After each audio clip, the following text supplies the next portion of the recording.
Bien, bonjour à tous pour ce webinaire autour de un retour d'expérience Digital Workplace et travail à distance. Et puis surtout pour qu'on essaye de partager un petit peu les différents enseignements autour de la crise de Covid-19 et qu'on puisse avoir un vrai retour d'expérience terrain avec le retour de la Digital Workplace Next du groupe Caisse des dépôts et consignations. Donc, ce que je vous propose peut-être en introduction, c'est qu'on se présente. Donc, Frédéric, je te laisse la parole pour te présenter. Petit point important avant de démarrer, vous avez un chat qui vous permet de poser un certain nombre de questions.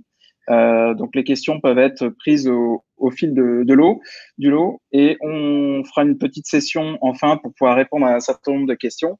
Et puis, si on n'a pas le temps de répondre à ces différentes questions, bien entendu, on y répondra ultérieurement. Frédéric, je te laisse te présenter. Merci Yannick. Donc bonjour à tous, donc Frédéric Lézy, je suis en charge de la transformation interne du groupe Caisse des dépôts. Donc moi, mon terrain de jeu, c'est les collaborateurs, et dans ce cadre-là, effectivement, on a travaillé sur une Digital Workplace qu'on a lancée l'année dernière. Voilà, donc le but, c'est de partager avec vous un petit peu comment on a vécu avant, pendant, et puis ce qu'on va faire après cette crise qu'on vient de vivre avec le Covid.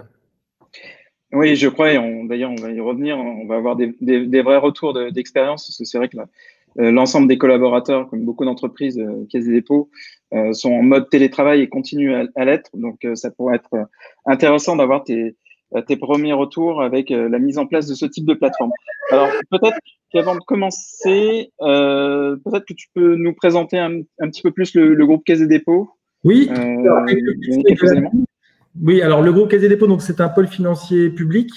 Donc en fait, on est un groupe avec le périmètre sur lequel on va parler aujourd'hui, qu'on appelle l'établissement public, et ensuite on a des filiales. Donc on est à la fois un investisseur sur le long terme, et en fait nous notre métier, c'est d'accompagner le gouvernement dans la réduction des fractures territoriales, et on est également gestionnaire de mandats publics que nous confie l'État. Donc, au niveau de nos missions, quand on parle de réduire les fractures territoriales, on a un acteur qui soutient la politique du logement, on aide les territoires à se développer, on est un acteur du climat, donc on accompagne les transitions énergétiques et le financement de la rénovation, par exemple, des bâtiments. On accompagne également les entreprises avec la BPI, et puis on est également un acteur qui accompagne les Français dans leur quotidien. Donc on est gestionnaire de retraite, mais on est également en accompagnement de la formation. On a lancé par exemple mon compte formation il y a pas si longtemps que ça, qui était l'application qui permet de faciliter l'accès à la formation, où on a également la plateforme handicap qu'on a lancée. Voilà, je n'irai pas beaucoup plus loin. Donc, au niveau de la caisse, au niveau du groupe, on est 122 000 collaborateurs. Le périmètre qui nous intéresse aujourd'hui, c'est les 6 000 collaborateurs de l'établissement public, qui sont donc les personnes au sein de nos établissements sur Paris, Bordeaux, Angers et dans les différentes régions de France. D'accord. Donc maintenant, ça fait un peu plus d'1 an que vous avez déployé la plateforme, donc pour l'ensemble des 6 000 collaborateurs. Donc, je crois aussi en termes de spécificité, donc ça adresse les filiales, des collaborateurs internes, externes. Donc, on est vraiment sur une plateforme assez transverse. J'avais cru comprendre aussi qu'il y avait une vraie volonté en fait de développer cette transversalité, de casser en quelque sorte un peu les silos qui pouvaient exister précédemment, et puis aussi développer les usages collaboratifs.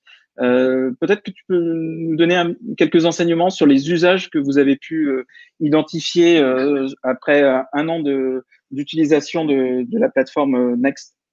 Oui, alors déjà pour donner un petit peu le contexte, donc au niveau de la Caisse des dépôts, donc on a entamé un projet de transformation il y a de ça un peu plus de 2 ans, qui est axé sur une orientation client. On va dire, c'est pas très original, comme la plupart des entreprises, c'est être client-centrique. Et donc dans le cadre de cela, on a déployé une stratégie digitale qui est basée sur des plateformes. On a un certain nombre de plateformes dont j'ai parlé juste avant, orientées clients, donc la plateforme Banque et Territoire, par exemple, la plateforme Mon Compte Formation, et on ne pouvait pas laisser les collaborateurs, finalement, sans avoir également une approche dans la logique de symétrie des attentions. Et donc, on a souhaité développer une plateforme pour nos collaborateurs, qu'on a donc appelé Next. Next qui signifie nouvelle expérience de collaborateur. L'objectif, c'est quoi? C'est de pouvoir rassembler en un seul et même endroit différents intranets qui étaient aujourd'hui répartis dans les directions. Donc, c'était déjà pouvoir favoriser l'accès à l'information, donc dans un seul et même endroit, de pouvoir simplifier finalement au quotidien autour des usages de recherche documentaire, de recherche de personnes, de recherche de services, et puis finalement d'avoir une approche aussi de développer des outils collaboratifs. Donc, on a initié ce projet-là. Et si on va sur, donc aujourd'hui, ce qu'est Next, l'objectif, c'est vraiment d'aider nos collaborateurs à donc mieux s'informer au niveau donc d'une information qui est à la fois sur l'ensemble de l'établissement public, mais également, on va retrouver les actualités de sa direction, donc qui nous est plus proche. C'est mieux s'organiser avec une logique de développement de services. Donc ça, c'est vraiment un acte assez important où on souhaite favoriser l'accès aux différents services dont les collaborateurs ont besoin, que ce soit des services que propose la DRH ou des services qu'on peut proposer autour des bureaux, du matériel informatique, de tout ce qui est, en fait, finalement, tout ce qu'on a besoin pour travailler. On parle de mieux se repérer avec la logique de faciliter la recherche de collaborateurs, mais également une meilleure identification des experts. Donc, savoir finalement, on est une entreprise avec pas mal d'expertise, donc savoir identifier des personnes qui vont être sur des initiatives qui nous intéressent. Et la transversalité avec la logique de communauté dans lesquelles on peut collaborer soit sur des projets, soit sur des thématiques, soit sur des communautés d'équipe. Donc, bref, de pouvoir aller vers un axe de décloisonnement finalement d'établissements publics et mettre en place des outils qui vont permettre de pouvoir travailler là-dessus.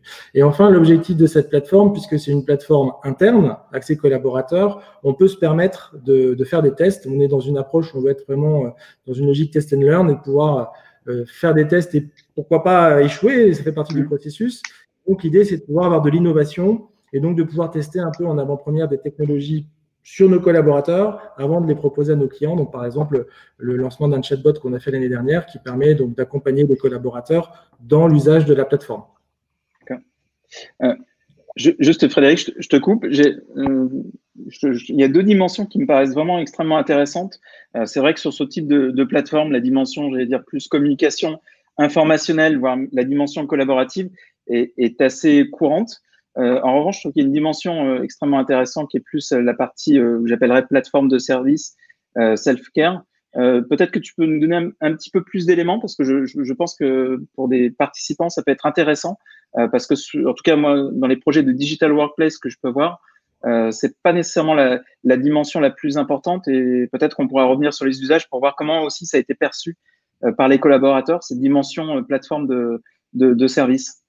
Oui, alors la logique de service, l'idée, c'est donc déjà la première étape, ça a été de créer un univers. Enfin, au niveau quand on arrive sur la Digital Workplace, comme vous le voyez ici, même si c'est un peu petit, vous avez une première rubrique qui est corporate avec l'ensemble des informations sur la Caisse des dépôts. Et après, on identifie rapidement l'univers média dans lequel j'ai l'actualité, l'univers communication, communauté, pardon, où je vais pouvoir avoir les outils de collaboration, et l'univers service, qui est vraiment clairement identifié. La première étape, ça a été de créer des fiches services qui permettent d'expliquer au collaborateur, en fonction de son besoin, comment il peut accéder à ce service. Donc, on a alors j'ai les stats juste derrière, on y reviendra, 164 fiches services, voilà, 164 fiches services aujourd'hui qui permettent de comprendre comment je fais une demande de congé exceptionnel, comment je fais une demande de réservation de parking, comment je fais pour avoir…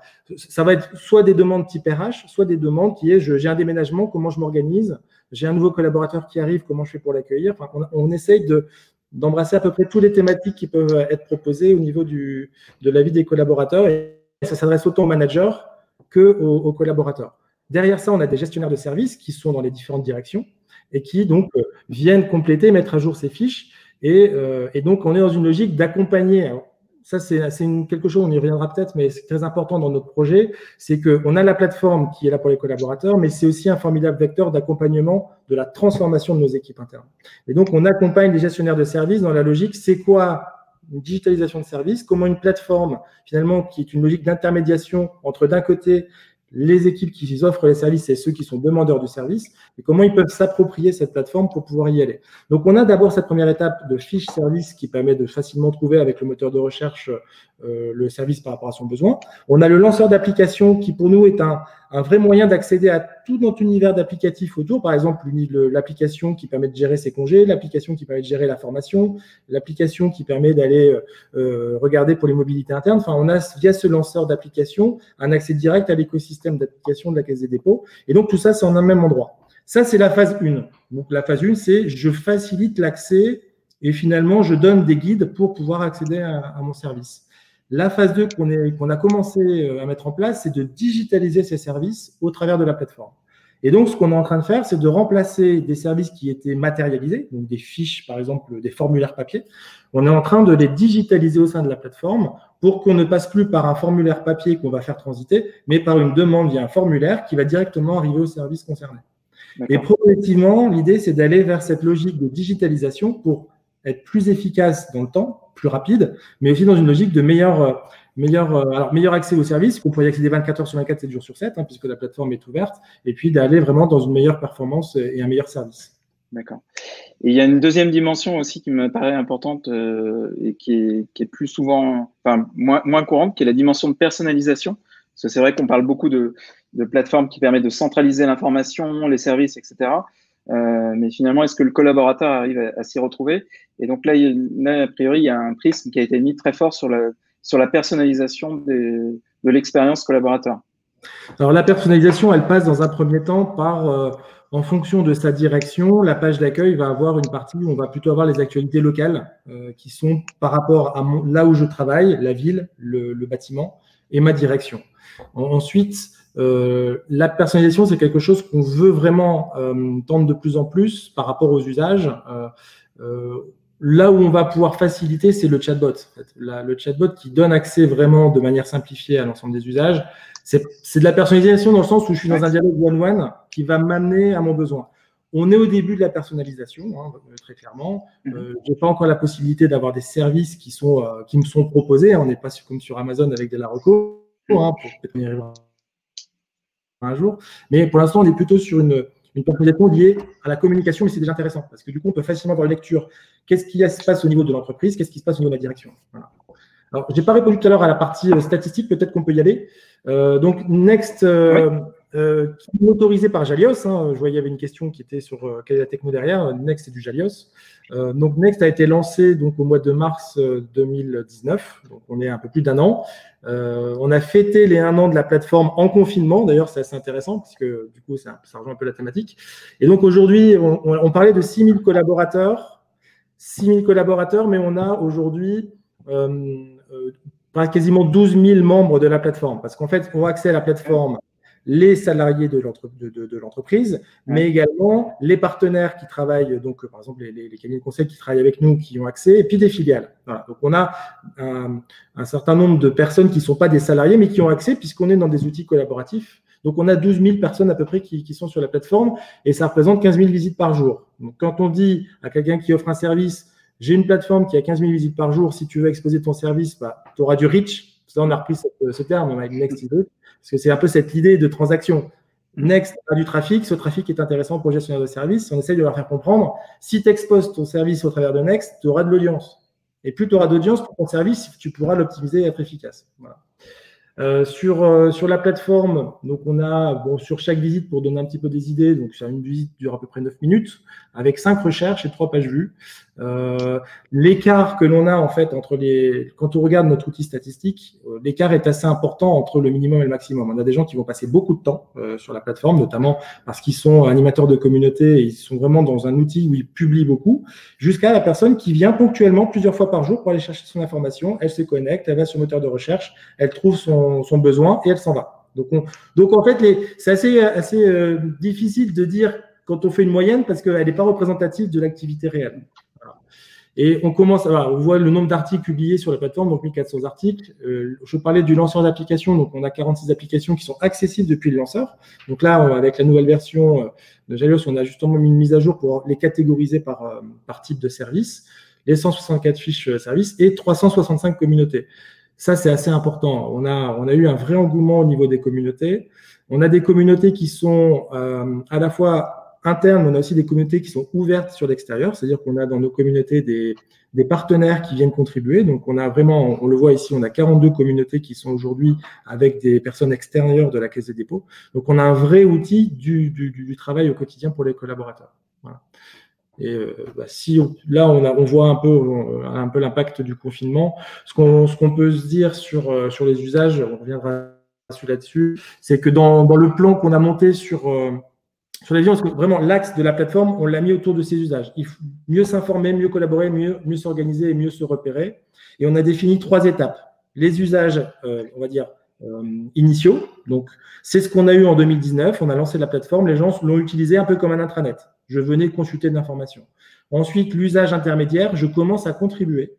Et là, c'est là où les communautés sont importantes puisque on a dû accompagner les collaborateurs à prendre en main cet outil, à prendre en main la logique de participer, donc commencer à publier. Ce n'est pas forcément quelque chose qui est dans le monde de l'entreprise évident. Autant on peut le faire à titre perso sur les réseaux sociaux, autant dans le monde de l'entreprise, il y a un aspect regard des autres qui est un peu plus développé. Et donc, il y a cette logique de il faut oser prendre la parole, il faut oser s'exprimer. Et donc, voilà, on a accompagné cette partie-là avec un plan d'accompagnement et de conduite du changement pour progressivement faire que la parole se libère.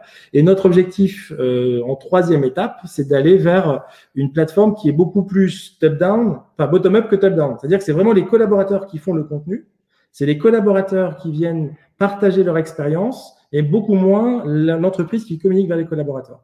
Donc, si on regarde les étapes, au départ, c'est plutôt l'entreprise qui communique sur les collaborateurs. Voilà, on publie du contenu. On a plutôt des animateurs de communauté, on va dire, qui sont missionnés pour animer. Et plus on va avancer dans la démocratisation de la plateforme et dans la maturité des collaborateurs, plus ça va être l'inverse. Et les collaborateurs vont venir proposer leur contenu. C'est un peu comme ça qu'on voit les choses. Alors, on note quand même, je voyais dans les chiffres précédemment, quand même 62% des collaborateurs qui sont inscrits à des communautés. Donc, c'est-à-dire que la dimension, parce que c'est en termes d'usage, c'est, j'imagine, peut-être assez nouveau. Comment ça a été perçu, cette dimension? Parce que c'est vrai qu'on parlait des différents usages plutôt sur la partie informationnelle. Là, l'utilisation des communautés, en fait, on est sur quel type d'usage dans ces communautés? C'est très hétérogène. On a des personnes qui utilisent les communautés comme des répertoires distants où ils vont venir publier des documents. Hein. Et donc, ça remplace les fameux répertoires réseau qu'on a sur les NAS. Donc, on en a qui utilisent les communautés comme pour ça, mais au moins, ça permet de commencer à développer l'usage. On en a qui l'utilisent vraiment comme un outil d'animation de communauté. En fait, les communautés qui sont les plus vivantes aujourd'hui, ce sont celles qui servent des communautés physiques. C'est-à-dire, on a par exemple au sein de la Caisse des dépôts une communauté qu'on appelle les changemakers, qui sont à peu près 500 personnes qui sont des collaborateurs qui sont investis dans la transformation de la Caisse des dépôts. Et donc, cette communauté-là qui se réunit, c'est avant le confinement et qui se réunira après en physique, utilise la communauté digitale pour faire le lien entre les deux moments. Donc là, on est dans des types de managers, par exemple, parce qu'on a un gros projet de transformation de la culture managériale à la Caisse des dépôts. On a une communauté des managers qui commence à être interactive également. Donc, quand on est sur un collectif existant dans le monde réel, entre guillemets, la communauté va être un vrai vecteur de communication entre les sessions. Donc, on a ça, c'est vraiment ce qu'on préfère, parce que c'est vraiment l'idée d'avoir des personnes de différentes directions qui se retrouvent et qui travaillent entre elles. C'est vraiment intéressant. On a des communautés d'équipes. Par exemple, au niveau de mon équipe, on a une communauté qui nous sert de quand on veut faire un sondage sur, je sais pas, un prochain séminaire ou sur une question qui touche le collectif, on y publie les informations de ce qui se passe au niveau de la vie de l'équipe. On a notre répertoire dans lequel on vient stocker des documents qui sont intéressants. On y fait de la veille. Là, c'est plutôt des communautés d'équipe qui permettent finalement d'accompagner la vie de l'équipe et qui remplacent les mails. Voilà, c'est un peu ça l'idée. Et on a des communautés loisirs. Alors ça, c'est une spécificité, mais j'y tiens, parce qu'en fait, la communauté loisirs, c'est au sein de notre entreprise, on a des associations qui font, par exemple, une association des artistes, où on a des personnes qui partagent la même passion pour l'art et qui sont donc des artistes et qui s'y réunissent. Alors, ça peut faire rigoler comme ça si on parle de communauté loisirs dans les entreprises, mais en fait, derrière ça, c'est un moyen de toucher ce qu'on appelle les décrocheurs numériques. En fait, on s'aperçoit qu'on a des personnes qui sont un peu larguées aujourd'hui dans nos entreprises par rapport aux outils digitaux, qui ont du mal finalement à prendre finalement en main ces outils. Et parce que là, on est sur un sujet qui n'est pas professionnel, mais qui est un sujet qui leur tient à cœur, et on a des vrais exemples au sein de la Caisse, eh bien finalement, ils prennent en main l'outil. Et on a des animateurs de communauté, donc c'est des personnes qui utilisent le back-office, qui sont à la base considérés comme des décrocheurs numériques, c'est-à-dire qu'ils n'ont pas vraiment passé le cap de tout ce qu'on a fait en termes de digitalisation, mais qui ont compris et qui sont moteurs. Et ce qui est intéressant, c'est que par ce levier-là, ils réussissent finalement à faire le lien avec le professionnel et on les raccroche. Voilà. Donc, on a un peu tout type de communauté, et un peu tout type d'usage. Maintenant, on est au début de l'histoire. D'accord. Donc, si on analyse, et là on le voit dans les chiffres qui sont présentés, on a vu la cartographie là, des différents usages qui avaient été identifiés et l'évolution aussi en termes d'usage que l'on visait. Voilà, celle-ci.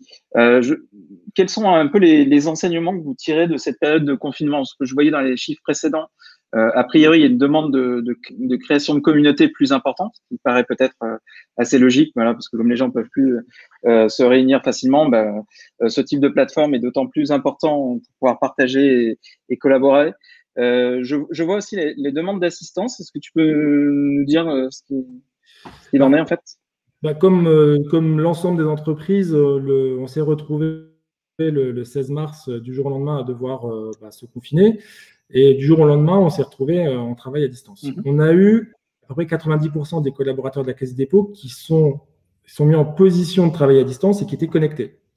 Donc là, on a plutôt, c'est pas le cas de toutes les entreprises. Donc on a plutôt bien passé, on voyait qu'on était prêt, entre guillemets. Et donc, on s'est retrouvé du jour au lendemain à avoir des personnes qui ont dû organiser leur travail et leurs réunions à distance. Alors, on avait des outils Skype qui étaient là, on a eu une explosion des réunions Skype comme tout le monde, mais ça ne se suffit pas. Et donc, effectivement, le premier booster, ça a été une augmentation du nombre de créations de communautés pour pouvoir partager, pour pouvoir rester en contact et finalement créer ce lien. Et des communautés qui étaient en cours de conception, puisqu'on a un process au niveau des communautés, on demande la création d'une communauté, ensuite on est formé, et seulement quand on est formé, on a accès à l'outil pour pouvoir créer sa communauté, et quand elle est prête, on l'ouvre aux collaborateurs. Et on avait beaucoup de communautés qui étaient restées à l'étape d'avant, elles n'étaient pas ouvertes, par manque de temps certainement. Eh bien, on a eu ces communautés qui se sont accélérées, qui ont commencé à s'ouvrir. Donc effectivement, on a eu un bond en avant dans le nombre de demandes et dans le nombre d'ouvertures de communautés. Et ça a généré une augmentation du nombre d'assistances. Alors, l'assistance, elle était assez particulière parce qu'on a une assistance téléphonique pour les collaborateurs. Bon, là, du jour au lendemain, on l'a arrêté puisqu'on n'avait plus le son. Donc, l'assistance, elle est devenue par mail. Et puis, les gens qui connaissaient les personnes de l'équipe les ont contactés. Et en fait, cette assistance, au-delà de l'outil, c'est devenu une assistance des usages digitaux. Et c'est là où les gens commencent à nous demander globalement, utiliser tous les outils digitaux, comment se connecter au VPN, comment organiser une réunion à distance, et utiliser d'autres outils, par exemple comme Bcast, qui sont des outils qu'on utilise en parallèle. Voilà, donc c'est devenu une assistance des usages digitaux et c'est devenu en fait un lien entre la collaborateur et la transfert digitale. Après, sur la plateforme en elle-même, on a eu, dès la première semaine, on a mis en place avec la communication un certain nombre d'articles pour promouvoir les usages digitaux, pour expliquer comment faire une réunion à distance, comment utiliser les outils, comment se connecter quand on n'est pas en charge de la réunion, etc. Donc, on a publié plein d'articles comme ça pour faire un peu des petits guides, pour aider les collaborateurs à prendre en main les outils à distance. Et on avait un fil rouge tous les jours avec l'actualité par rapport au Covid, ce qui se passait et comment finalement la caisse avec ses collaborateurs gérait le sujet. Jusqu'à aujourd'hui, le déconfinement, voilà, c'est vraiment été le fil conducteur entre la Caisse des dépôts et ses collaborateurs d'un point de vue digital. D'accord. Alors, le sujet est passionnant. Je vois qu'il nous reste 2 minutes. Peut-être que pour terminer, est-ce que tu pourrais nous indiquer, post-Covid, en fait, si les priorités, notamment de la Digital Workplace, vont évoluer? Enfin, vous pensez à quoi comme type de service? Déjà, post-Covid, comme je pense la quasi-totalité des entreprises, on se pose la question de et après, on ne veut pas revenir comme avant. Il y a une vraie demande des collaborateurs pour plus de remote, pour plus de travail à distance, pour d'autres manières de fonctionner. On parle de travailler au bureau, travailler en tiers-lieu, travailler à la maison. Donc, on est dans un nouvel écosystème, on va dire, de lieux de travail. Et donc, tout ça, ça doit s'accompagner. Quand on est 100% à distance, on voit que finalement, au bout d'un certain temps, tout le monde réussit à gérer ses réunions. Quand on est 100% en physique, il n'y a pas de débat. Par contre, quand on est en mix, une partie à distance et une partie en physique, là, ça devient compliqué. Donc, là-dessus, c'est là-dessus qu'on est en train de travailler. On n'a pas encore les réponses. On est en train de travailler justement sur cette approche. Comment on va accompagner les managers déjà dans ce monde hybride Et comment la Digital Workplace, qui finalement est la Caisse des dépôts version digitale, comment elle va venir accompagner cette démarche pour être présente. Par exemple, l'un des sujets que je vois ici sur la slide qui est très important, c'est l'onboarding. Pendant la période de confinement, on a des collaborateurs qui nous ont rejoints. On a plusieurs dizaines de collaborateurs qui étaient recrutés, qui sont arrivés. Bon, comment on accueille un collaborateur à distance? Comment on lui donne toute l'information dont il a besoin? Ça, c'est des sujets aujourd'hui, on se dit, ça a été utile pendant le confinement, ça doit nous permettre d'être plus efficaces aussi après. Et donc, cette logique de service en mode self-care, c'est quelque chose qu'on veut vraiment développer pour améliorer la performance. Et donc, on pense justement à ces logiques d'assistance en mode callback, c'est-à-dire d'avoir une assistance un peu plus à la demande et plus canalisée. Donc, l'axe service-assistance, on voit que c'est des sujets importants. La partie mobile, du coup, aussi, parce qu'aujourd'hui, notre plateforme n'est pas accessible sur mobile. Donc, on a, d'ici la fin de l'année, l'objectif d'avoir une première version mobile de la plateforme. Donc, là aussi, dans un monde hybride, on a besoin de mobilité, donc on a besoin d'une version mobile. Et un autre enjeu, c'est une meilleure intégration avec l'environnement de travail et l'écosystème, notamment avec la suite Office, pour vraiment avoir une plateforme qui est totalement intégrée avec sa bureautique, avec ses réunions, ses espaces de travail. Ça, c'est des gros sujets qu'on a pour la fin de l'année, l'année prochaine, sur comment on va mieux interconnecter et faire que cette plateforme elle soit vraiment sans couture. Voilà, qu'on unifie l'ensemble des membres. Voilà. D'accord. Alors, je vois que le temps s'est écoulé, c'est passé très très vite, trop vite. Il y aurait plein de choses à finaliser. J'espère qu'on aura d'autres sessions pour échanger de manière plus importante. N'hésitez pas si vous avez encore des questions. On y répondra ultérieurement avec Frédéric. Je vous remercie pour votre participation et Frédéric, merci pour ce retour d'expérience qui était très intéressant sur l'impact du télétravail lors de cette crise. Merci à vous. Merci à tous. Au revoir. Bonne continuité.